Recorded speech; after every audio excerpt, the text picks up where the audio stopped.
আবারও সামনে উঠে এলো ইরানের পারমাণবিক সক্ষমতা।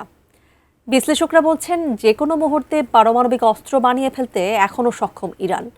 আর এই তথ্যই যুক্তরাষ্ট্র ও ইসরায়েলের কপালে চিন্তার ভাঁজ ফেলে দিয়েছে। বিস্তারিত জানাচ্ছেন তৌফিকুল ইসলাম আশিক। ২০০৭ সালে ইরানের তৎকালীন প্রেসিডেন্ট আহমাদিনেজাদ নাতানজ পারমাণবিক কেন্দ্র পরিদর্শন করলে বিশ্ব একে কেবলই একটি রাজনৈতিক মহড়া ভেবেছিল। কিন্তু ২০২৬ সালে এসে সেই দৃশ্যপট সম্পূর্ণ ভিন্ন। আল জাজিরার সাম্প্রতিক এক প্রতিবেদনে ম্যাসাচুসেটস ইনস্টিটিউট অব টেকনোলজি বা এমআইটির অধ্যাপক টেড পোস্টল এক চাঞ্চল্যকর তথ্য দিয়েছেন।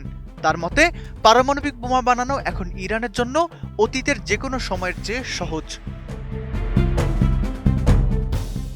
অধ্যাপক পোস্টল বলছেন, অস্ত্রমানের ইউরেনিয়াম সমৃদ্ধ করার জন্য যে সেন্ট্রিফিউজ ইউনিটের প্রয়োজন হয় তার জন্য খুব বেশি জায়গার দরকার নেই।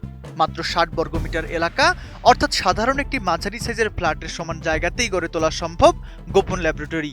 এই ক্ষুদ্র পরিসর আর সীমিত বিদ্যুৎ ব্যবহারের সুযোগ ইরানকে দিচ্ছে রাডারের নিচে থেকে কার্যক্রম পরিচালনার অবিশ্বাস্য ক্ষমতা। নতুন বাংলাদেশ গড়তে এলো জুলফিকার স্টিল।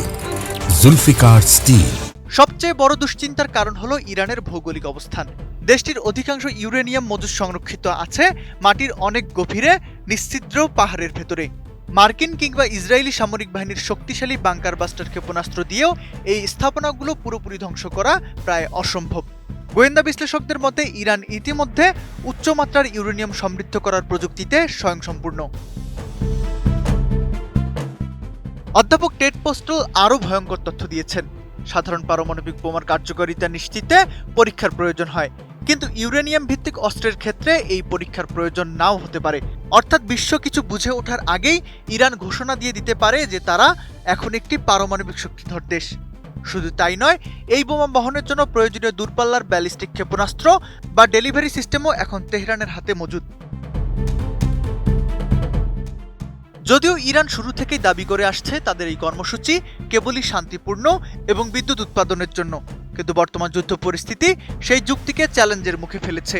বিশেষজ্ঞরা বলছে তেহরান এখন এমন এক পর্যায়ে আছে যেখানে রাজনৈতিক সিদ্ধান্ত নিলেই কয়েক সপ্তাহ বা মাসের মধ্যে তারা প্রথম বোমাটি তৈরি করে ফেলতে পারে। অন্যদিকে যুক্তরাষ্ট্রের অস্ত্র ভাণ্ডারে টান পড়েছে, কমে গেছে ক্ষেপণাস্ত্রের মজুদ। আবারও যুদ্ধে জড়ালে যুক্তরাষ্ট্র ব্যাপক ক্ষতির মুখে পড়বে বলে আশঙ্কা পেন্টাগনের। যদি ইরানের এই পারমাণবিক সক্ষমতা কার্যকর হয় তাহলে মধ্যপ্রাচ্যের যুদ্ধের মোড় চিরতরে ঘুরে যেতে পারে। সবকিছুর মাঝে দাঁড়িয়ে এই পরমাণু আতঙ্ক ওয়াশিংটনকে নতুন কোনো চুক্তিতে বাধ্য করবে কিনা সেই উত্তরের অপেক্ষায় এখন পুরো বিশ্ব। তৌফিকুল আশিক, এটিএন নিউজ।